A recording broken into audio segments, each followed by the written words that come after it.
shit. My pocket phone. The pocket phone. We have multiple phones in the crib. Yeah, because I got a recording phone right now. This is usually the recording phone. This is my webcam. Oh, really? Yeah, I use this as a webcam for all the lives. Damn. I use my camera, but found out that shit just don't work with Discord. That's the only thing stopping it. Oh, true. It just doesn't work with Discord. This works for other shit. Bro, Megan Thee Stallion. Okay, I got the album up. You ready? I mean, like, we're just going to chop it up first, but once we dive in, I like to just have the tracks for reference. Agreed. What's up, and welcome back to yet another episode of the Miseducation of Music. We are in a new setup today. This is OG Crib Studios 8.5 or whatever, man. We are. That's what I'm saying. But hey, does it look good? Tell us in the comments. I mean, hey, this is a little set that I made in the garage. But hey, it's because I had to get. That's what I'm saying. I wanted to be safe, but I had to get M.A.A.d in here. I think I've talked about this before, and I've said it so many times. I was gonna have you on to do some Kendrick talk. Man, we've been talking about this for a minute since the podcast started. Oh yeah, for sure. Also, just like between both of our schedules, it never lines up. But you know, hey, now I'm doing absolutely nothing. He's one of the hardest people to talk about. Oh yeah, because dude. There's so much preparing to do. Man, that's what I was about to say. We just listened to the whole album. We just drove around on it, listened to the deluxe tracks in here before we set up, man. Dude, the album's crazy. So for those of you who cannot read, this episode is about Good Kid, M.A.A.d City. This is Kendrick's second album, technically. Do you consider Section 80 kind of an EP? Yeah, no, I count it as an EP. I kind of do. Well, not an EP, but a mixtape. A mixtape is what I meant to say. I kind of put it in a mixtape category. I don't know why, because it is his first album, though. It is his first album. I mean, if you really want to talk mixtape, we talk about Overly Dedicated. Overly Dedicated. That's obviously a mixtape. But Section 80, it was his first debut album. And even though it has mixtape-ish vibes, I think won most first albums do. Yeah, and it still had that cohesive storyline. Right. Yeah, but see, this was the one, and I think because the storyline on this one was so much crazier, I got so much into it. This is literally where Kendrick became a man. Kendrick was like, here it is. The story. He was like, this is my rap ability. This is my story. This is how I got here. Like, it's so crazy. But Good Kid, M.A.A.d City, man, this album is insane. Before we kick it off, since I'm going to be doing a couple Kendrick episodes, I'm going to be talking with some homies about Kendrick, what was your introduction to Kendrick? Like, first Kendrick track, do you remember? This album, for sure. I want to say it was Swimming Pools. It's great track. The first time I heard it, I was like, oh yeah, this is just some shit you can bop to. I wasn't thinking anything slight of Kendrick. Bruh. I think it was you and I think it was my brother, and they just were like, hey, just listen a little bit deeper. Just give it that extra listen. Turn your ear on for it. Right. And I listened to it, and then my eyes just opened, and I was like, oh fuck, what's this dude talking about? So I went back. Some people don't even notice the consciousness elements of it or the deeper meanings inside of it. They don't even want to listen that hard. What is it? 3 Stack said it best. Oh yeah, y'all don't want to hear me. Y'all just want to dance. Man, that's a quote. But the thing is for the people that want to hear him, you can listen. Yeah, so you get a whole different experience. And you get a whole different experience from it. That's how this album runs, all of it. I mean, just that track, the rest, dude, it all goes to this just you could really listen if you want to, or you could just turn this on. Mm-hmm. You could turn it on in the background, or you could be like, nah, what is he talking about? Let me hear this story. Dude, man. And he will tell you about 5 different stories in one song, and there's how many songs on this album? I mean, without the deluxe... Let's see. So Compton is track number 12, but then it goes to 18 because there's the bonus version of Swimming Pools, the extended, and then there's Bitch Don't Kill My Vibe with Jay-Z. That Trinidad James in 6 weeks, and I'm playing. Oh my God, man, dude, Kendrick is crazy with it. He's awesome. He's my favorite rapper. I put him at the top. Damn, I'm gonna man, say that. You're so bold with that claim. I am, because like that man delivers every time. He does, and that's what I'm saying, bro. I'm so excited for what he has next, even though I don't know it. There's not a lot of such artists. an impatient bitch. You need to hurry up, Kendrick, if you're listening. Yeah, because you know he's watching. Oh yeah, man. He's watching he's this one of them like 12 listeners. Yeah, no, he just fuck you. Ouch. Ouch, man. Welcome to Matt's last episode on the podcast. It's okay. You just got to throw a little haymakers out there to just, soften it up. Just for fun. Make it loose. Now I hope Kendrick sees it. I hope Kendrick sees it. He goes, hey, your homies ain't shit. Like, and I'll be like, they're not shit at all, bro. We can cut it, you know what I'm saying? No, I'm not cutting it. Fuck it, we're keeping all that in there, man. No. What is this? You think I cut all of this? There are heavy edits in this show. I'm thinking about your live. Nah, there's no edits in there. Really? No, the live is straight up. Yeah, of course. Yeah, no. I mean, I had to cut once or twice. Okay. Had to be like, and we'll be back. Like, I know exactly where my button is to turn off all the microphones that are going to YouTube and to just put the logo up on the screen. Damn, you have it set to like one button. Yeah, it's just bam. It's a scene. I set it as a scene on Streamlabs, man. So like, just in case, you never know what'll happen, man. Sometimes you gotta cut the stream. But I mean, like, it's crazy. It's usually because like we're having audio problems. Also, hey, Thursday night stream. Where were you at? Come join us. Thursday night stream. It's actually pretty lit. It is pretty lit. Thank Honestly, you. He watches it at work. You can win random gifts. You got random raffles of things you'll never actually get in your life. We'll never send them to you, but I'm still waiting on my dog. Oh, you want a dog? I want a dog. Damn. And a package of Drake Oreos with one Oreo left. Oh yeah. Those get caught up in transit. We're not responsible for shipping because we never sent it. So some random FedEx guy was like, "Oh, this ain't no slight." He ate the one. He ate the one Oreo inside the bag, man. That would be so funny. What if we actually did start mailing some of that random shit? Oh my god, that would be. Well, insane. You can't mail a dog, so we would. I mean, like we would have to take that to someone. No. But like, what if we just started mailing one Oreo?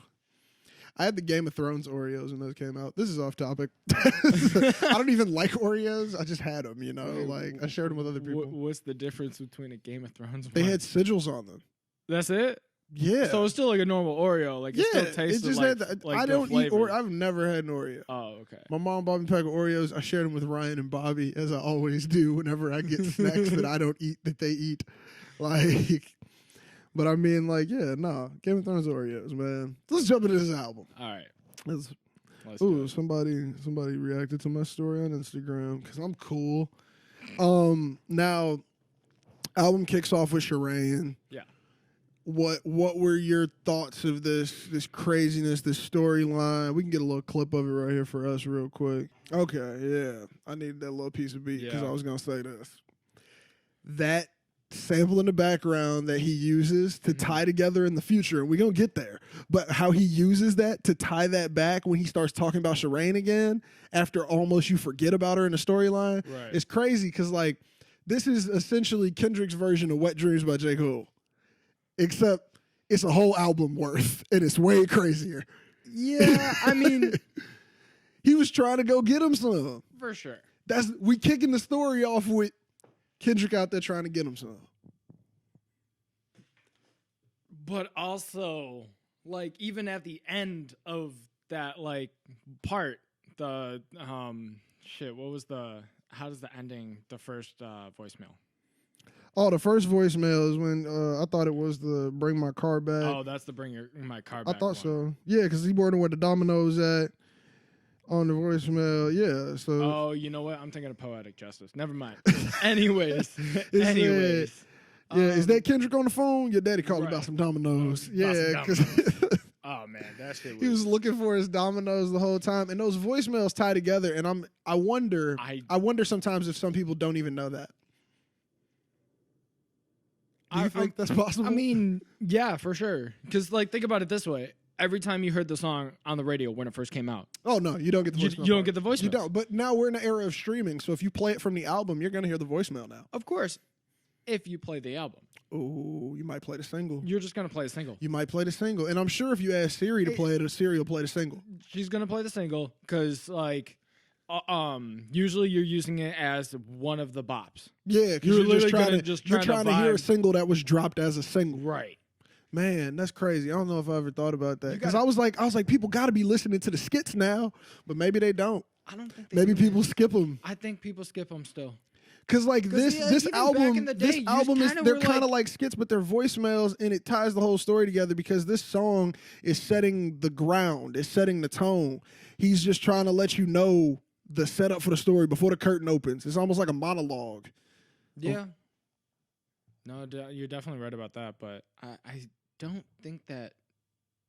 Maybe it's just my no faith in people, but like I don't think that people are out there like really trying to dive into music. Trying to hear it. Yeah. Hey, well, look, if you don't have time to dive in, you can watch this podcast and we'll dive for you. 80% of people that listen to this music aren't going to dive into it. I'd say maybe a little bit more.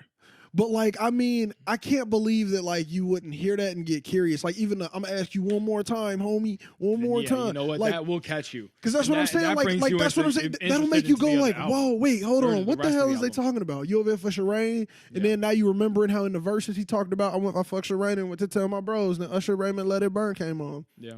But, like, aside from this song setting the stage, it goes so perfectly into the next song with the dominoes when he's like, hey, turn up my oldies. Oh, yeah, no. Turn up my oldies. You killing my vibe. Cut my oldies back on. You killing my motherfucking vibe. And then, like, immediately we get that bitch don't kill my vibe. Which that track is still, it holds up till this day. Oh, for sure. Let's see if, let me see if I get a producer on that one while you talking about it. That's one of those songs that always makes me, like, I can listen to it at any point of the day.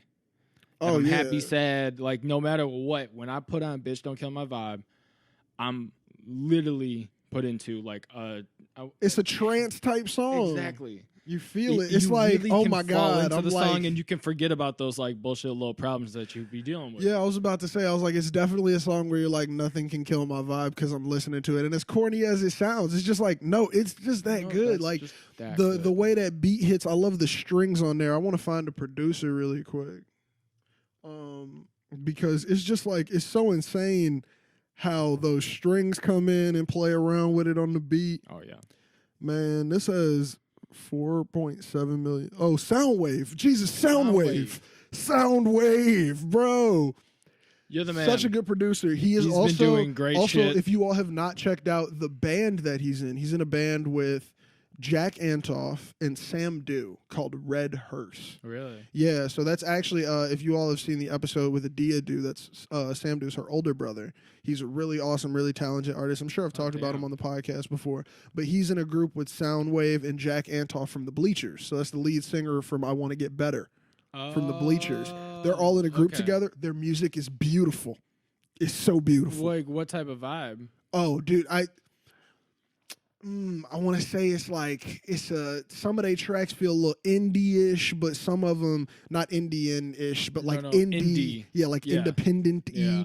Like, but then it also has this underline that Soundwave is in there. Like Soundwave goes so crazy. My favorite song by them is called Everybody. I'm gonna play you a clip of it and I'm gonna cut it out for y'all. Because I don't want to get that hit. And these are the homies. Go stream them. It's gonna be in the link. For real. Oh, man. Always plug our own. Exactly. Yeah, no, I love Sam Dew. He had some music in the TV show is it called Get Up or Get Down? Get Down. Yeah. He had some songs in there too. He had a version of Use Me Up. Oh wow. He like Till You Use Me Up. He's got a version of it that's so good. Bro, it's almost better than the original. Dude, he's such a good artist. That's awesome. It's called Everybody Wants You. That's the name of the song that I was thinking of. But, like, it's super, like, crazy. So this is her brother singing. The reaction that you just had, Soundwave, Jack Antoff, Sam Dew, like, they put together some of the craziest music. Oh, I bet. Like, dude, I mean, like, we already know Soundwave has been a huge part of Kendrick's career. And a couple other people. What is he also doing? J-Rock stuff. Oh, I mean, he's TDE, so he's a big TDE producer. So like, I mean, but he got his Grammy, he got his star. All of that came from the projects like this, from the tracks like this. And Soundwave has more, so best believe we're gonna talk about them too, because he has some more on here that are straight hits for life. Always. He's getting paid for forever. They made a classic in this album with a story, because as I said, like that intro leading in the Bitch Don't Kill My Vibe, it has a purpose. Well, you could also look at like his whole album like a book, like chapters. Yeah. Every song is a different chapter, and it might be out of order because you do notice that. Yeah, and that parts, we were talking about that. I was thinking that like maybe that was because he was still trying to get on as an artist, so he still wanted to give people the album setup. Yeah, but you also brought up the fact that he still does it in like albums like Damn. He does, where it's like the order makes sense later. Right, it makes sense later, and then you can also do the whole flip it and reverse it, which is crazy. And my god, how did he make an album you could play backwards, dude? He made an album you could play back, man. That's a whole nother episode. That's a whole nother episode, man. I'm gonna have somebody on for that one. I'm not gonna tell you guys who I'm having on for that one, but that's gonna be a good one too. But Bitch Don't Kill My Vibe, dude. This is like one of the dopest songs, and there's actually a Lady Gaga mix. I don't know if you've ever heard it. There's one with Lady Gaga singing the chorus. I understand the face, but it's not terrible. Okay. It's not the best thing I've ever heard, but it's not bad. I like it. About it a long time ago. Did it come out like? Oh, it came out the same time period. Okay. Like we're talking 2012, like late 2012, early 2013, maybe. But like that song was stupid popular. I mean, like I could see you as your Kendrick purist. He's the best artist. I mean, look, if you're gonna come and do something of Kendrick, come with your A game. I feel that. Oh, and that's the features on this album are A game ready. The features, and then you also get things like Black Friday with J. Cole, where they literally flipped on each other and rapped on each other. We could talk about that too, because that's from the Pimp a Butterfly. Yes. And then he rapped over only the beginning of Tale of Two Cities. Yep. Eve should have never sent the instrumental. Every time I start rapping, I get sentimental, bruh. Bro. Honestly, is there a better duo of people who could rap on each other's stuff? Because, like, when I heard that, I really thought they was going to drop a project together. Well, I mean, they said they were going to. They said it, man. And then it went straight. This February. And there's a vault out there sitting with just that whole list of tracks. Of just amazing music. With both of those artists in the same studio at the same fucking time. Bruh. And we might never get to hear it. I don't think we ever will. I think that's one of those, like, if the world's ending. They literally said, look, we were going in two different directions. Neither one of us feel that this is where we're at anymore. And that's crazy that they have that much respect for the craft, too. Because it's like, man, so I know when you do give me a project, it's going to be even better. Oh, for sure. It's going to be even better than what I'm thinking. Now, next track was the track that I listened to in high school before every track meet, even though it was not amazing. Backseat Freestyle. Oh, yeah. Me and Ryan would run this before track meets. I found out today it's produced by Hit Boy, even though it's so obviously in the lyrics. Oh, yeah, but, like, if you're not looking for listening to every single word. And that's the thing. We were giving it that phone real for a second listen. When you're fucking listening to the song. Yeah. You might miss the fact that this man literally said that he Hit Boy. But in the fucking fucking Hit Boy beat, oh my God. And it's just like, that's just so crazy how you got that in the lyrics. But also my favorite part in this one was the I'm running hope with a good grind and I'm running dope with a Oh, yeah. Oh my God. The biatch. Okay, biatch, I look like OJ Killin. Oh my God, dude.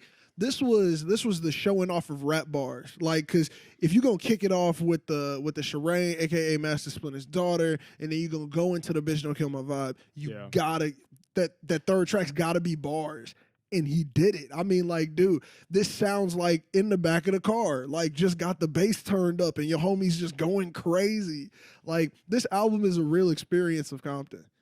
Oh, for sure. This whole album, every little part of it, from the way that, like, people are talking in the skit side of things to the way that he raps on it. Even though his flows change and other things like that, he still keeps, like, the full Compton Cali vibe throughout the whole thing. And he puts you into a literal passenger seat into his life for just a split second. It's like, here's my day. Right. This was my day. Like, today. Like, this all happened. I was trying to be neutral, and everybody is out here banging. Yep. And then you get to what the name of the album is, A Good Kid. A Good Kid in a Mad City. Yeah, which is crazy. Now, this one is the one where at the end he said to let it run, Ali. Oh, yeah. And like, oh my God, when you hear the chimes and the beat knocking. He did that specifically, I think, for himself. Yeah. I think he didn't do it for us when he said let it run right there. He literally was talking. He was like, here's some direction for the studio. Right, like, but like also he wanted to vibe to it. But but the fact that they left that in, I think makes that track even more authentic because it's called a freestyle. Yeah. And I'm one of those people where it don't always got to be a freestyle when you call it a freestyle. I'm okay with it. Mm-hmm. But what I'm not okay with is if it sounds overproduced and you call it a freestyle. Like this sounded like he could have messed up at any moment. Like, does that make sense? We were like one step above hearing like a Honda Civic bass rattle, like in the track. Like it's like, wait, hold up. Like, it's like, is a muffler coming off? Like, exactly. Did they add a muffler knock? Like a little knock on it, and you're just like, okay, I'm definitely in a car authentic. Right now. Like I wonder if there's like a studio recording of that because I would just love to see Kendrick in the booth. Just how was he like rapping that? Like, was he just sitting on the couch or something? Like, was he kicking it with the homies? Did they actually get in the car?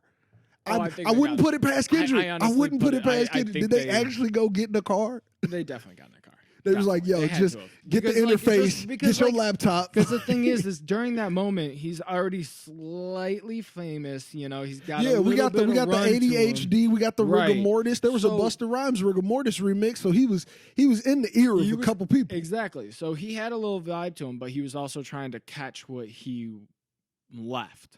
So he had to put himself back into that type of scenario. Definitely. Where he's like back in the day in the car vibing around. I can feel that, definitely. Because I mean, like, it feels like you're in the car. And then that gets me into the song that I said when we were listening. This is about to get confusing. In the car today when I said that it sounded like we were in the car with him. Yeah. If you followed. The Art of Peer Pressure. When that beat it came on, I was like, I feel like I'm actually in that car. Oh, yeah. I feel like for sure. I can feel the pressure of what he was feeling. Your heart rolling starts, with his homies a little bit. Yeah, because you're just like, okay, like this is like this is what it feels like. Like it's really crazy how that track, and I'm gonna play a little clip of that one too because I want to hear a little bit of that. But man, I want to listen to the whole thing over and over. We can put this on loop, man. Loop it, and just every time would be like a new perspective on it because your perspective changes.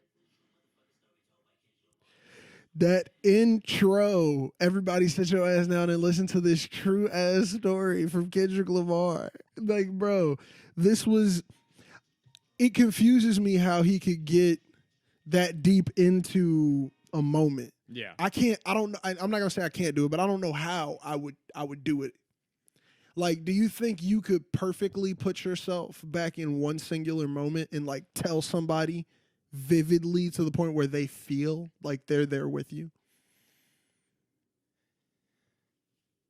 Yeah, no, I can't.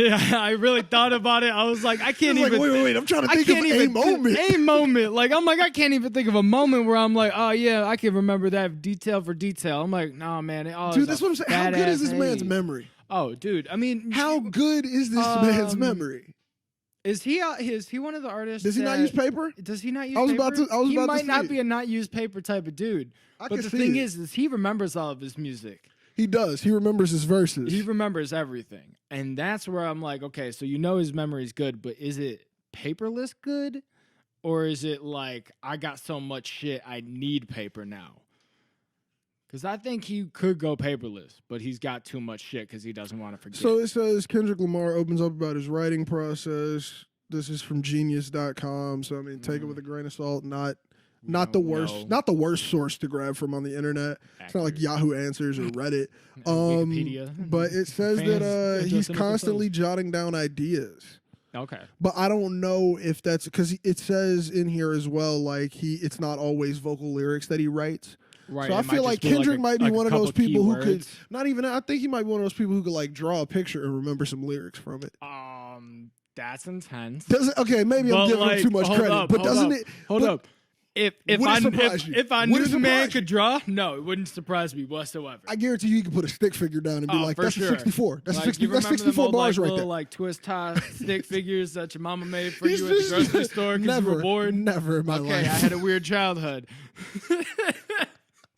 But I mean, I think he could like just draw a little picture or something, or like write down a memory of a day and be like, I got a verse from that. Man's just doing arts and crafts for his arts and crafts bars. Like, what if Kendrick like makes like, dude, when he was getting ready to make like Damn, he was like made a paper mache Statue of Liberty, and those were all the lyrics. Like, it was just this huge paper mache Statue of Liberty, and he was like, that's it, and all of his words came from that. All I'm thinking right now is like he made like a little like paper mache model of like a little car with him and his homies inside of it for Backstop and Backstreet Freestyle. It was out of clay, and then he did a little street scene with it, little Rosecrans on the pole. Like, bruh, Kendrick Lamar probably has the craziest train set in all the towns or different albums. Oh my God, this is getting really oddly conspiracy theory alert. Conspiracy theory alert, bruh. We're starting them. That's not what I'm talking saying. About them. Oh yeah, no, that wasn't an alert to let you know I'm going in. No, it's like, we're making one. Here's the new one for you. Write this down. Catch me on Reddit later.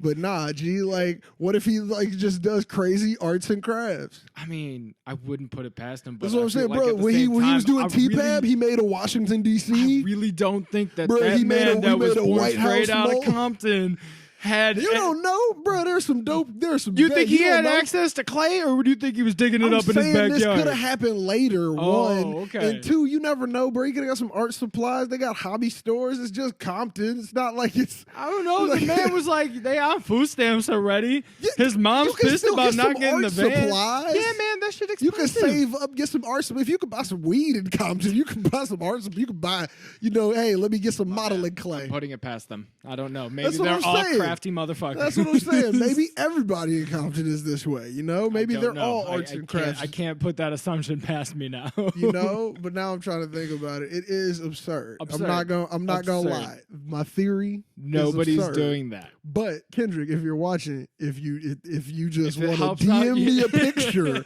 of a huge just Statue of Liberty made out of paper mache, nah, man, you don't even have to tell me I'm old right. Ass tree. It's gonna be an old ass tree with a face on it, and he's gonna just be like, "This has all my memories in it." Dude, what if somebody got a hold of one of his notebooks? It would be crazy. Oh, dude, I feel like his notebooks are scary. One. Oh yeah, they're probably you probably wouldn't be able to decipher it. You couldn't probably decipher half in code or something. I'm talking. I feel like Kendrick is I'm gonna write a word at any angle I feel like. Oh yeah, compared to the notebook. I imagine he ain't on lines anymore. on a more serious non-conspiracy note, I imagine Kendrick's notebook is here's the lyrics to Blacker the Berry. The next page we got the lyrics to Humble. The next page we got the lyrics to DNA, and then the next page is eggs, bread, milk, cheese, and it's there are Pulitzer-winning prize lyrics and Grammy-winning lyrics in there. Right after is yeah, bro, we out of Twinkies. We need to go get some cookies. You know what I'm saying? I feel like it's there's some normal ass shit right after some very whatever your favorite Kendrick song is. What if the page after that was just bread? Bread, just bread, nothing else. He started the list on this page and then said, "No, I'm gonna put it on my phone." Yeah, so it just says bread. And then it goes into the next track. But the thing is, in a more realistic method of thinking, that's probably what most of your favorite artists' notebooks look like. For sure. The next page is actually I need to go to the store and get some baby wipes. What? Do you think he saves his notebooks? I imagine that somebody like Kendrick Lamar would save his notes. I imagine also he probably has a whole bunch of studio recordings from all these albums that we've never seen that he's going to release either after he passes or he'll release later in the future. I imagine. I think so. I really think so. I don't know, because it's going to also depend on how he feels at the time. Yeah, but that's why I think even the J. Cole Kendrick stuff that happened, I think all of that is written down somewhere right now. I think that it's all still somewhere. I think that there's gonna be a day where they release the floodgate and we're gonna be music nerd heaven. I'm not talking to nobody for a week. It depends though, because Kendrick and J. Cole are two of the most if I'm not in that mindset, it's not getting put out there anymore. I know, but that's what I'm saying. Whereas, I think they might. But Cole, everyone reaches an age where you just go. He just started throwing cares? Random tracks out there that we've seen when he started, like, well, not random, but like when he started calling out Lil Pump and all the little fuckers. Yeah. Like that was like something that like Cole was able to do because he didn't have anybody telling him, "Hold on a minute, player." Yeah, but you see, like that's like Kendrick that's a right now reaction. Whereas I feel like what it'll be for them will be more like a, yo, we 50. Man. Like, hey, bro, we about to be 55. We put our last projects out 10 years ago, and now we just do features. Now.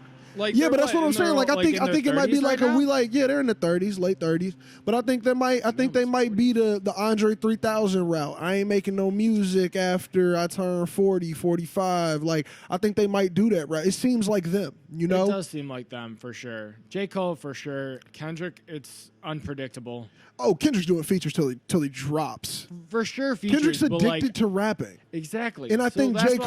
Cole is like, rapping's my outlet. That's the difference in it. But then again, J. Cole also has moments where, like, remember when he was on vacation with his family when he was writing all of KOD in a closet? Yeah. Like, while also doing vacation That's an addiction to the game. That's a straight addiction to the game. It is. You're not wrong. He said his wife and son was sleeping and he was recording KOD in the closet. That's just like having bread on the other page. This nigga's he's in the closet, like, thinking up the dopest verses and over here, he's like, yeah, I gotta wake up in 2 hours to go like take my son to go do some shit. Right, like he was pulling 24-hour shifts off of an addiction to rapping, bruh. Off this fiend for the pen. Exactly, bruh. Come on, man, that's crazy. Now, man, let's jump back in the album because we tangenting, but you know that's what we're here for. Because I mean, I love that it creates good conversation. Oh, for sure. Like Kendrick's music can always make good conversation. Now, this one is when I pull up to Cali, I got these 2 tracks that's getting played, and I know it. Yeah. Money Trees all day with J-Rock. Now, we was talking about how when you come with somebody like Kendrick, you got to bring your best verses. I mean, J-Rock said it himself. This is one of my best. This is one of my best. My favorite J-Rock verses in history. One of my favorite verses on the project. This is so crazy. Like, and the track is just so good with the Holly Berry, hallelujah. Pick your poison, tell me what you do. Bruh, like, it's so crazy. Like, just to hear hunger. Both of them sound like they was both hungry, but also Kendrick is still telling the story. The one in front of the gun lives forever. Yeah. And now we're getting into the storyline of his homie getting popped, his homie's brother gets shot, but like they're immortalized on the other side of that gun. But then we also got them going like, man, if we had money, this wouldn't happen, which is a common thought process. Man, if we could just get shaded by this money tree. Like, I love that metaphor. That's also, like, what Kendrick's talking about when it comes to, I mean, like, in the song, he literally says that he was thinking about it the whole time, choosing between money and, what is it, God, right? Yeah. Yeah, it's like, basically which gets you into the next album of To Pimp a Butterfly, between his battles with the devil and fame and, oh, my God. And so, as a young man looking to get out of Compton, he chose the money trees. Because he was just like, I got dreams of being shaded by that money tree. And then decided to, like, I don't know about say throw it away, because obviously he didn't throw it away, but, like, in his later albums, he definitely talks about it, like, that shade not actually being shade. It just opens up the floodgate to, I mean, I guess I would say, like, more forest fires in this metaphor. I'm going to be right back. True. Sorry for that brief pause. I had to go take care of something really quick. That's all good. I ain't tripping. Y'all ain't tripping, right? I was talking to them. Yeah, I know. I didn't really care about you, to be 100. I was like, sorry to them who just got this jump cut of, like, we don't remember what we were talking about. Not at all. But we know that the next track is Poetic Justice featuring Drake. Amen. Bruh, what is up with Drake, Kendrick, and J. Cole making so few songs together, every time they get together, it's amazing. So J. Cole has In the Morning Yep. with Drake. Yep. Drake has the Jodeci freestyle with J. Cole. Yep. Then we got the Kendrick Drake for Poetic Justice. And then is there another Drake Kendrick somewhere? Or I don't think so. I don't think so. I don't think so. And Drake, they sound great together. How crazy would a whole track with all three of them be? Do you think they vibe together? Honestly, I think they do. Because they all came up at the same time. They all were friends. And, like, there's studio pictures of them from back in the day and stuff. Oh, true. So, like, I don't know. Like, I don't know these questions. I need to look into this. I'm looking up the Kendrick Drake. Like, are there some Kendrick Drakes I'm missing? I mean, I thought it was just Poetic Justice, and they just left us like that. Doesn't Kendrick have a feature on a Drake album? Like Views or something? No. No? Buried Alive. Buried Alive. That's on Take Care. And yeah. then Fucking Problem is where, oh my God, that's another hit. Same time period as this. Yeah. Bruh, oh my God, he killed that. Kendrick Yeah, ho, this the finale. My pep talk turned to a pep rally. Say she from the hood, but she live inside the valley. I got a quick question for you, and this is a slight tangent. But who do you think held the decade? I don't have an answer for that. Like, I did 4 episodes of albums of the decade. But who do you think? No, I'm just going to say, no, just citing that. Like, it is so hard to pick who took the decade. Yeah. Because this is the decade of Kendrick Lamar, Drake, J. Cole. Who else? Who else had a hot decade? Because those three is just, they come to mind because they started in this decade. Like, 10 years in the game or more is like they're hitting that number now. I'm trying to think of who else. Like, I don't know, because a couple other people, I don't know. They might collectively the three of them took the decade. If you put them all together in a group, they have the decade. They have the no decade one else matters. They have the decade. Can't think of anybody even there right are now. more people who had a good decade. Yeah, no, it was a great decade. Beyonce had a great decade. She didn't start in this decade, but she had a great decade. We're talking Love on Top. Bruh, like, Love on Top is in this decade. They still playing that. Not wrong. They still playing that. When did that come out? Run the World Girls. That's this decade. All of that when we were in high school. Yes. Damn. Love on Top. I'm pretty sure. I'm not tweaking. I thought Love on Top was. That is not a 2009. Boy, that shit is at least 2012. Beyonce's album 4. I mean, Beyonce. 2011. Okay. Come on, that's the decade. That started Beyonce's decade. This decade, she did the digital drop. She didn't tell nobody. Partition. Yeah. Bruh, Drunken Love. She had a great decade. She had a great one. But she also Beyonce has Homecoming experience. Great life. She does. She's does. On great life. She didn't make it from. She didn't come from the mud this decade. No. Toby's having a good end of the decade. He came up at the end of this. Earth Gang, Dreamville as a collective had a good decade. Oh yeah. Boss, Ari Lennox. Yup. Fuck it, Isaiah Rashad. Man, dude. TDE, Dreamville, everybody. Reason just came up, bro. I hope he got a new. I hope this next decade. Boss and stuff and like Ariana technically 2020 though? No. They've been part since back in the day. I know they've been part. Boss is on the first Revenge of the Dreamers. This was the third. You're right. Ari Lennox is on For Your Eyes Only. How many Revenge of the Dreamers were there in this this is the decade? third one. No, in this decade. Oh, so all 3 in the decade. All 3 in this decade. Yeah, no, like Dreamville probably as a company and LLC. TDE as well. TDE. They did a Black Panther soundtrack and an amazing tour. Oh, dude. SZA's this decade. Yep. Bruh. Yeah, no. It's too much. This was too much. This was a good decade. It's fake good. We had to sift through a lot of bullshit this decade. The last 10 years? I don't know. I feel like you have to sift through a Think lot of of bullshit all of the always. singles. Okay, yeah, you're not wrong. I feel like the amount of bullshit hasn't changed. True. Well, I would say it's changed because people can drop it on streaming. If you include SoundCloud and people who just throw their shit up on like Spotify. Oh, yeah, but like I'm not considering oversaturation SoundCloud, in the market. But like, yeah, definitely oversaturation in the market. It's very easy to drop a song now. Back in the day, you had to wait to get a record press. So if there was shit, like the label was co-signing shit. Yeah. Now it's like, it could be shit and you think it's great at the crib, and it's like, man. But Poetic Justice. Man. The metaphors. 5 million of them. Dude, living my life in the margin, and that metaphor is proof. I'm talking poetic justice. He taught people how to use Word documents. He was like, get your margins together. But dude, he kills it with the wording in here, and I think Drake came in with such a Drake type flow. Oh yeah, there's another person who brought a great Would you feature. say it was Aubrey flow? Oh, Aubrey all day. No, it wasn't. I'm gonna say this is Drake flow. I'm gonna say this was the actor Drake. This wasn't Aubrey. You wanna know why? Because play a little bit of the Drake version. Yeah, because he says that you gonna realize in the city you don't run from, where you come from, in that big ass and that sundress. Woo, he don't sound like he crying on it no more. You know what I'm saying? Like Aubrey is Aubrey is the softer. Take care. Yeah, but nah, this is Drake. This is the I'm wearing chains, sunglasses, got a fade Drake. Oh yeah. Like this is playa Drake. You right. Cause I mean, like definitely, like his verse is that big and that sundress. Cause how much does Kendrick curse in that whole song? There's a couple of parts. 1, 2, 3.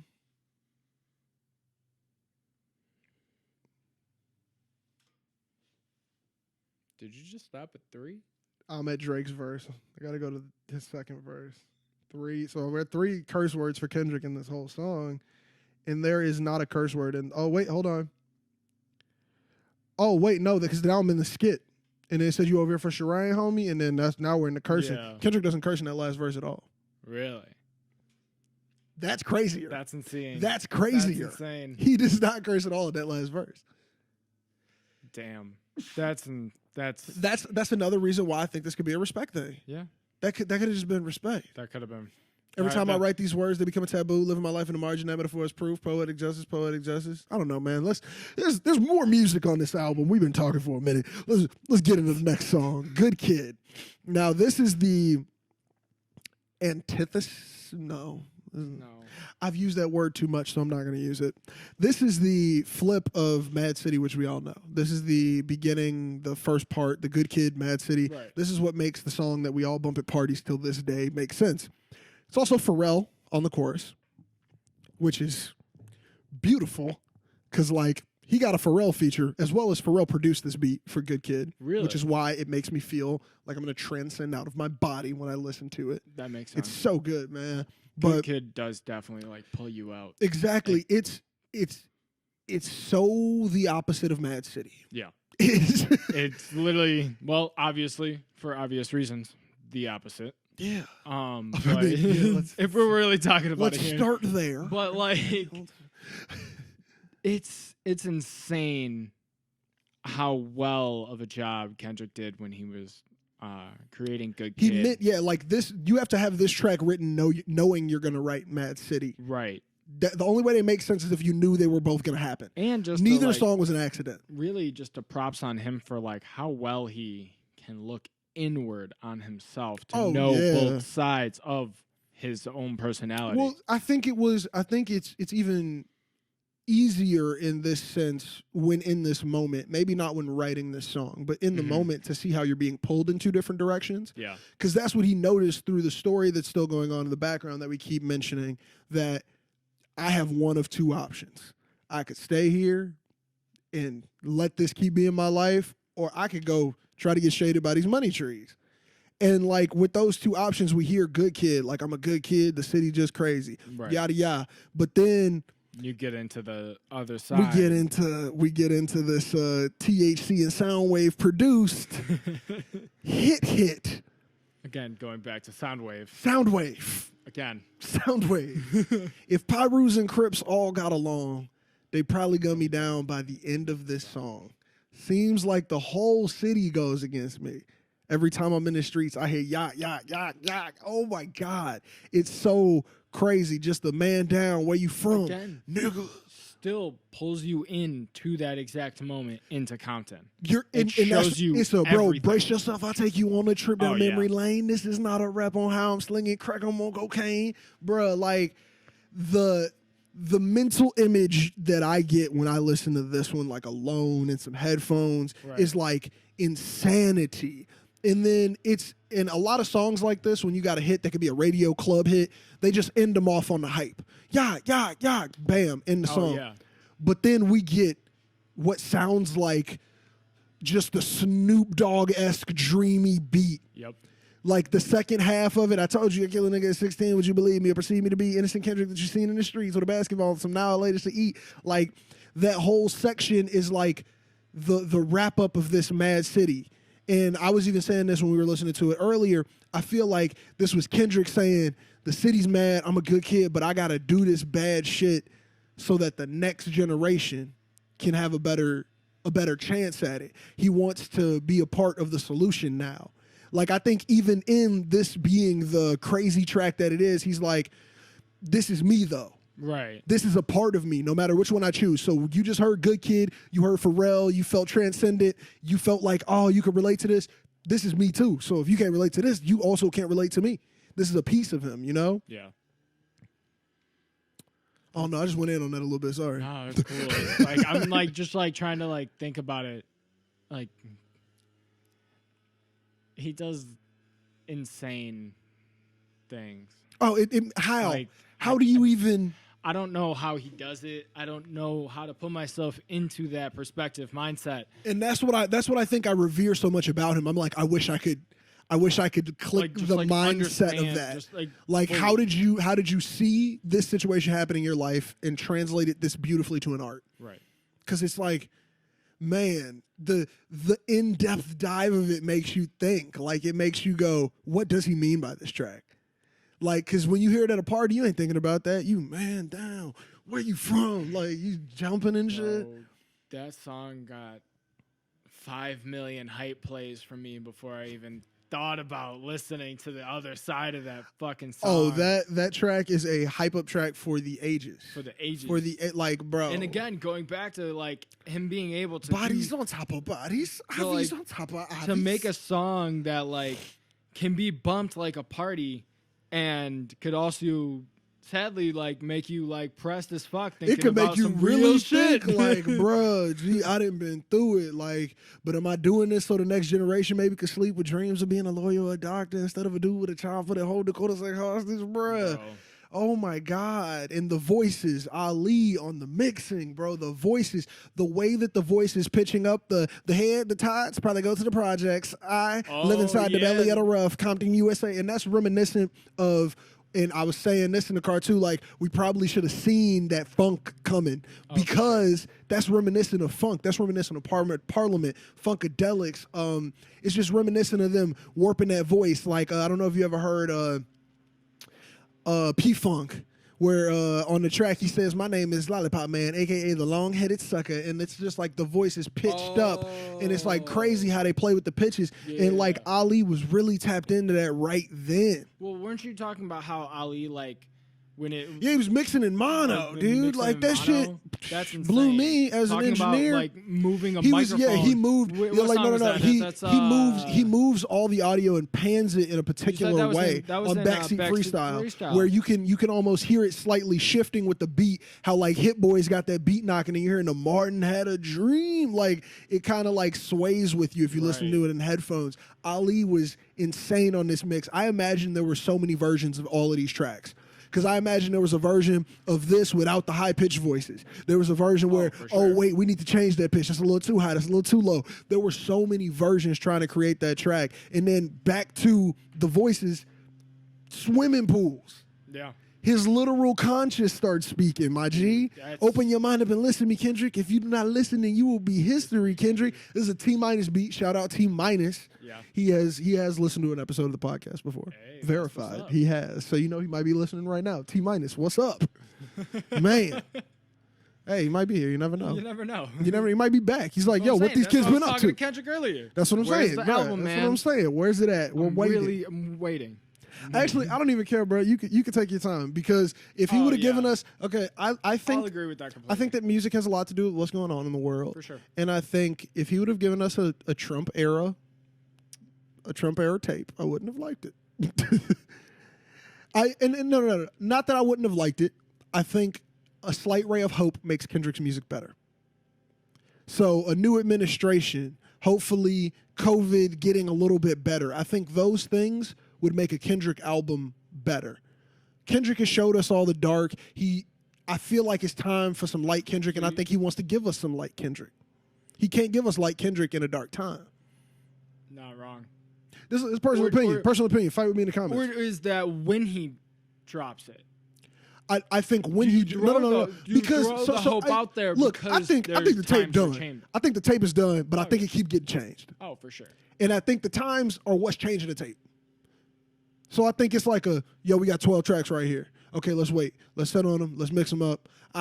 World changed a little bit. I don't like track 7. Let's change track 7 to track 8. Let's change track 8 with a new track I just thought up last night when I was making paper mache, other stuff. Now we're back to conspiracy theory. Hey, I'm backing my own conspiracy theory. Catch me on Reddit. I'm not joking.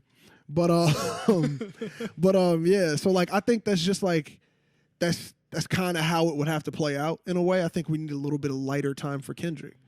Because I mean, the last one was so dark.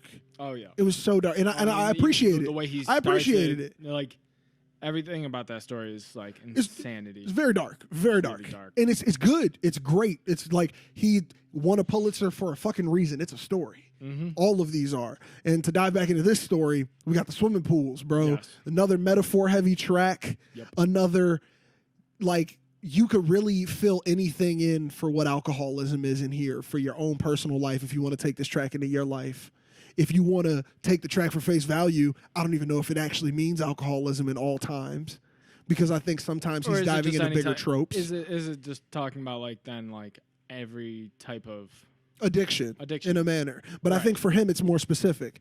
I mean, for sure. Because, I mean, he's talking about just like the why you babysitting, only 2 or 3 shots. I'm going to show you how to kick it up a notch. Peer pressure, too. Yeah, exactly. Talking so about now, how there was always and that's why I think it's deeper than just the liquor. Because, like, if you do quote back to the art of peer pressure, you're like, I'm bringing these bottles in because I'm feeling the pressure. Like, that's kind of what I'm getting from the verse. Like, I'm still buying these because I'm trying to get these people to look at me. I'm trying to flex. I'm trying to be like this. I'm trying to be like this. Well, it's deeper than the liquor. He says, but then he's like, you got to wake up off this liquor so you don't drown in it. This could be a reference for the music industry. This could be a reference for anything. For sure, because you can look at liquors and like put it into any type of metaphor that is or could be consuming you. Oh, hell yeah.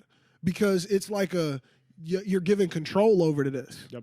And that's what it is. And that's why he had to have that conversation with the conscience. Yeah. He had to have that open your mind up and listen. If you do not listen, then you'll be history. Like, man, if I take another shot. And I love the switch. Oh, the switch is like literally when he It gives me chills. The way he dives from the conscious speak right back to his regular voice on that monotone. It sounds like it was like like instantaneous like wake up. Like he just woke up. It sounds like a drunken haze. Yeah, I was about to say just like had full clarity. You're sitting there and you just like in your own mind, and then he's just like, I gotta respond. And he just wakes up and starts talking with it. Man, it's so clean the way that mix goes. And honestly, I feel like that comes from an actual moment. Oh, yeah. He had that exact moment of like a drunken haze. How does he write these moments down? Again. I swear to God, we all didn't experience some shit like Kendrick. He could just say it way better. Oh, for sure. For sure. Well, and like also like, going back to like his own self-reflection, most people can't really self-reflect the way he does. Oh yeah, he looks deeper. There's certain parts of everybody's lives that we're not looking for. They block off and they forget about. Yeah, no, Kendrick is fully open. Kendrick is like, I remember everything in my head. I take notes on everything I see, and then that to the next track, bro. I'm killing these segues today. Fist bump for myself. The next track is him keeping promises. Keeping promises he made. Yep. These mental notes, these stories. Paints pictures in this Sing About Me, Dying of Thirst. Dual meaning. I never fade away. Bruh, 12 minutes of beauty. 12 minutes of beautiful song. That also, do you think that he did that because the song just needed to be 12 minutes? I think they had to be together. I think Dying of Thirst and Sing About Me had to be together. I feel that because we were talking about that in the car, the dying of thirst, where the lady's talking to them, and we're trying to like. Also, whose grandma is that? Who is that talking? So that's the thing. I'll throw that out there because we didn't even look it up before the episode, like we said we were going to. But this is something that honestly that I wanted to figure out. Like, who is talking at that part? Is that supposed to be somebody's grandmother? Did they run away during the shooting and go into somebody's house and it was like, yeah, you got to get baptized before you come in here? Yeah. Like, what? I got to figure this out. So I'm on Genius right now. But like, if you all know, just feel free to tell everybody. Bro, this also has writing credits from Quincy Jones, additional vocals with Maya Angelou. Wow. Like, man, what? This is crazy. Dude. Again, only second album and like all the features. Oh, and, it was flawless. He knew what he was doing, bro. It was amazing. This is probably. Of course, it just says skit, and then it says who the skit's produced by, and it doesn't. What's the genius annotation? K-Dot's homies talking after Dave was killed. Some of them want to go back and get revenge. Dave's brother finally snaps and says he's tired of this shit. One can hear the desperation of K-Dot's friend's voice. They killed his brother, an unbearable loss. Kendrick's friends want revenge. Their desire for vengeance continues them down a path in which they will eventually die of thirst. And it says, Dave's brother is tired of this shit is also a phrase that resembles the crying scene to his girl in Boys in the Hood. That makes sense. Oh, it resembles Trey crying to his girl. It says Trey. I can read. Because I was like, who's that? Like, but yeah, no. Okay, that makes sense. But like, oh man, it's just so crazy. Still doesn't say who the grandma is. It doesn't, and that's what I like. In my mind, I make up the story of they were trying to hide out, or like afterwards, they're like just at somebody's grandma's house, right? And somebody's grandma is hearing the plot. They hearing the yo, we about to go yada yada, this and this. I'm tired of this, and she's like, y'all don't need this. No. And it's like, are you gonna die of thirst? And it's very deep because then we start the track dying. Like, I mean, like it all just ties together so beautifully. And the Sing About Me in the beginning is so beautiful as just like a promise that you'll sing about me, promise you won't forget me. And he's even, oh my God, in the part when he says, walk in my pumps, oh my God, when he's talking about the girl who's a prostitute and like, it's really a how the fuck can you judge her is what the entire verse gives across. Right. And like how he was making snap judgments and how he wasn't really seeing both sides of the coin. And like how the verse ends with him just going like, oh, if you want to help me, you can sell this pussy for me. And then it just tails off and it gets quieter and quieter. And I'm like, that's because he was getting too real. Yep. He was getting too real for the music. I'm always curious to like listen to like what does he fully say? Because I feel like I do that all the time, bro. I tweet out to people when I'm like, "Yo, you got some shit in the background, and I know you saying something, but I can't hear it, and I know you didn't want me to hear it, but I know you want it to be there. What's the words? Tweet it right now. Tweet it right now for everybody." And I'm hoping one day somebody will reply back to me. Maybe I should tweet that one to Kendrick today. What is the end of that verse on Sing About Me? It's been almost 10 years? Almost 10 years. It's almost 10. It's 8. I think. Yeah, this is like 2012. I think. Oh, okay. Yeah, no, it's definitely. So like, bruh, it's like, can you tell me what it was? We just need to know. Like, for real. I have to find out. Man, please. I'm still curious. There's so many verses like that where I'm just like, can you tell me what y'all was doing in the background on that? But terrible segue. Now we're back to regular. I shouldn't have congratulated myself. Real, one of my favorite tracks on this project, dude. First of all, I love Anna-Wise. I love the Anna-Wise Kendrick relationship. It's become one of the dopest things ever because their voices go together so well in a weird they shouldn't go together way. Right. It's like harmonies are perfect, but like just it sounds completely styles. And utterly different. Yeah. Like it's just it almost doesn't go together, but that's why it goes together. The only way to explain it is to listen to it. And These Walls. Is that her on These Walls? I believe so. Let me double check because there's one on T-Pab that I believe is the best like dive into your first listen of Anna-Wise and Kendrick together. Like, because I think that's her on the She Just Wanna Close Her Eyes This Way. He's always could talk to tell me to swim good. No, but I flow better than he. Yeah. Okay. Oh no. Yeah, that's her. That's her. And she's on Institutionalized. Oh God. Yep. Bruh. But These Walls is the intro track you should give yourself for hearing them together because that's when they really got it down pat. But this Real, so good, bruh. Amazing. I'm real. I'm really, really. Oh, it just hits. Like, this track makes me feel good. And I think it's also the Chicago elements that, like, because, you know, at the end, he's got his mom's voicemail. And for those following along in the story or who have heard the album before, this is when his mother realizes, hey, I know why you haven't brought my car back. I heard about what happened today, his friend getting killed. Yep. And, like, hey, like, when you return, I hope that you're a man about this now. Like, and that was the intense part about it. Like, that was a real statement. She also did some, like, real OG shit when she was just like, if you don't come back, I understand. Yeah. But if you do come back with like Exactly. Purpose. Like, and that was the thing. Like, I feel like she knew that he was probably sitting with this rage, with this anger. Oh, for sure. She knew that like he might have gone out and fell into that peer pressure. Yep. That he might have got drowned inside of this, you know, like, and I mean, I'm not even intending to use references that are actually from the album right now. It's just happening. Well, I mean, but like, it's crazy how his mother was that responsive, and then at the end, all you hear is the top dog called. He said he wanted to come. He said he wanted you to come by. And that's like that and that's little, the like, silver grain of lining for hope. the music. Yeah. And he's like, yeah, you know, and when you do make it big, put out something me and your daddy can step to because we from Chicago. And that's the whole feel of this track. It feel like a good stepping track. Definitely. Feels like Kendrick really got to like make the track for him. And then like it's so nice. It's so good. It makes me happy. That's just reality. I feel that. It makes sense too. Like I think that's also what he was trying to do with that track. Is like, again, going back to talking about like the little grains of hope that like Kendrick loves to show and put on a pedestal. Where he's like, all I needed was this little thing. And that helped me. That whole voicemail. And I think one, like, if not all the voicemails, I don't think are real. I want to know if any of them are real. I'm about to check this one.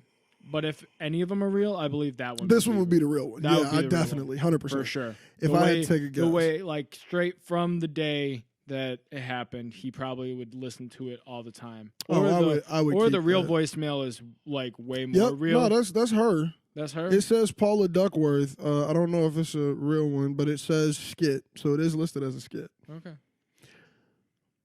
But yeah, no, like that was. If I don't hear from you, know, if I'm not up when you knock on the door, you know where I keep the key at, bro. That's right. That's like, just some love right there. That's some mother's come love. Come back in. I love you. We will get through this. And then, but come back with exactly real, just real like purpose. but come back with purpose. And that's what's so crazy because she also cites how you give back is you tell this story. And it's crazy that now we're getting to the end of the regular album, not the deluxe edition. And it's like you tell this story for the kids in the city. And then what did he do on the next track? What every kid from the city wanted? Compton with Dr. Dre. With Dr. Dre on the motherfucking track, bro. Great song. Come on. Just Blaze beat on that joint. Dr. Dre on the track. Yep. And he said Compton. Because he's still proud of his city. And I think no matter what, this album has good cohesion for album. It's not the new Kendrick blueprint we're used to. Now Kendrick's blueprint is like, okay, we got to guess. It's going to take at least 2 weeks to figure out how it was supposed to be. Oh, this one was like a more telegraphed. He gave it to us obvious, but I appreciate it. I think he needed to. Yeah, this is the opening. I think that's introducing himself, and that's another reason why I'm like, this is the album. This is the album. This is the album that literally said, "I am Kendrick Lamar. This is this is who I am." The Section 80 was talking more about he was giving us tidbits, little stories, ADHDs. Well, but it also had the overlaying campfire going around talking about fuck your ethnicity and all this. And that's why that one was like campfire stories. It was here's some tidbits from my life. Of course. And it was almost like are you interested? If you are, I'll give you an album about it. And then he gave us an album. He gave us a whole album about it, and then went on to create 2 more fantastic fucking albums. Oh hell yeah! So much meaning, and still talking more about himself. Exactly, and that's my thing. I love when people can make money off their story. Oh yeah, cause it's just crazy. And then one more Dr. Dre track on there. That's this song has a special place in my heart. The sample. Have you heard this sample? Just the regular track that samples it? I think so. It's so good. Ryan is the one who really put me onto it. It's so good. But the recipe. The smoking early with you. That sample in the background, Ryan put me onto it because it's such a good song. What song is that? I don't even remember the name, bro. It's so crazy. Let me find it for you. But it's so good, dude. Like that track is insane. We got another Dr. Dre feature, except that one is Dr. Dre and Scoop DeVille on the production. So that one was Cali as shit. So you getting the women weed in where they come from. Bruh, like that was it was such a fun track. Like that track sounded like, okay, I just met one of my favorite people ever. And we're gonna make some Cali ass music right now. It's so good, man. And then just to dive into a couple of the deluxe tracks without getting too deep, because we've been rambling for over an hour here. Yeah, but really been an hour? Bruh, it's Kendrick, bruh. That's how the talk be lost. going. It's been over an hour. But just to talk about a few of these deluxe tracks before I break into showing him all of this other stuff and let you all go and shit. Black Boy Fly, cold track. Amazing. Another one. Let's see who the production is on that one. Ooh, Rocky. Really? Yeah. Oh, interesting. Okay. And then we got Now or Never featuring Mary J. Blige. I got some bloopers. You're going to see Matt jamming to that one, G. That Mary J. Blige joint. It's a good song. It's a great song. Mary J. Blige does a fantastic job. Her voice is so good. She's I don't so even know good. if that's the right way to describe it, but that's how I'm using it. No, that's perfect. I appreciate it. And then we got Collect Calls with Kent James, another good one. Then the Bitch Don't Kill My Vibe remix, bruh. Soundwave again, bro. The strings on that fucking beat. Was it Swimming Pools with the Jay-Z verse on it? There's Swimming Pools with a Jay-Z verse? I believe so. One of them has a Jay-Z verse. I thought it was Swimming Pools. Is that the end of the album? Nah. I think it's just the... No. Unless you're talking about some unreleased shit. No, I'm not talking about some unreleased shit. You sure? Bitch Don't Kill My Vibe with Jay-Z. That's what I was just talking about. Man. That's the track we were just talking about. And it's time to get on up out of here. Before we go, though, what do you rate this album if you had to rate it? Like, how is it like ranking for you? Like, you don't even have to rank it the way someone normally would on a 1 to 10. What do you feel is the right way to rank it, like, personally? Because, I mean, this is an album I know you've dove into before. So. Dove into this album a million times, and I find new parts of it. And that's the best part. I mean, we were in the car today and we found out new stuff like this didn't come out 8 years ago. Fuck, man, it's been. That's what I'm saying. So how would you rate this? Would you say, like, for me personally, I say this is a Kendrick staple. If you call yourself a Kendrick fan, you got to listen to this one to get the rest. For sure. So I definitely rate it as it's his honorable mention at all times. Like, no matter what album I'm gonna say I like by Kendrick, this is gonna be my. But we gotta say Good Kid, Mad City. I definitely agree with that. This song or this album, not song. This album, I would have to say I would rate it at, like, in just like a normal scale from 1 to 10. I'd say probably like a 9. I don't like saying 10. Yeah, 10 is hard. 10 is hard. I've said that on the show a whole million times. I think that nobody has ever actually hit a it's perfect hard. 10. There's a couple things that with the song, and that just technically takes it away from perfection. But sometimes I think a flaw can make it. I think a flaw can make it perfection. I was gonna say that because I do have some personal 10s. Nothing that I would rate or review as a 10. Because if you come to this show, like, I'm gonna tell you my personal opinion, but I'm gonna also let you know, like, a realistic measurement of where I put that album. Definitely. Because for me, to get a 10, it has to be unrealistic to you. Like, you have to go, this album makes no sense to me. Why? But this is a 10. And you just have to hold that truth. And I mean, like, that's how I feel about, like, T-Pab, like, To Pimp a Butterfly. T-Pab is personal 10.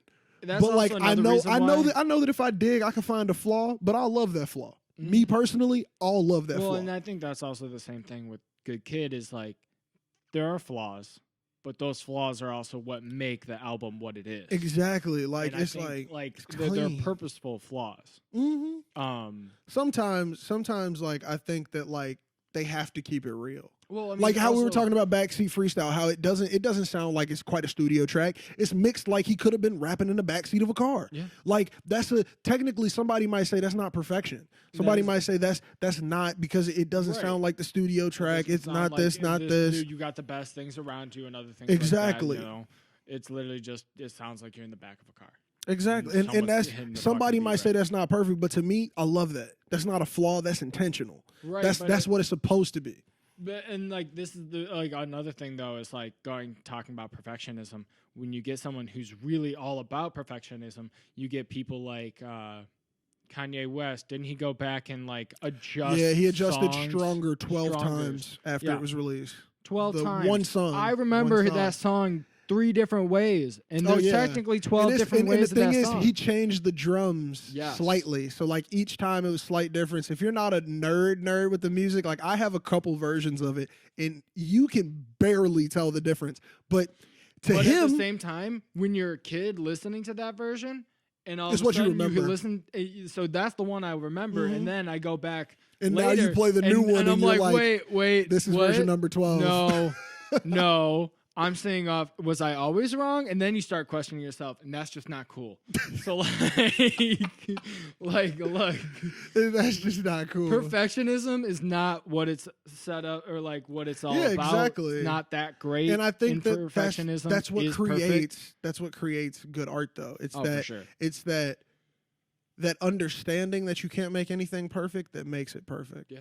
Man, that's a word. I'm leaving on that one. Hey, look, we just talked about Good Kid, Mad City. I'm going to have some more Kendrick Lamar content coming up for you all. Thank you all for watching. If you're listening on our audio episodes, there's going to be an outro track coming up for you. And if you are on our YouTube, there'll be an outro screen that'll replace our faces in 1 second. So, deuces. Thank you for watching. Make sure to play this for your grandma, your mama, your baby sister, your goldfish. And if you got a cat, I heard they love the show. Deuce.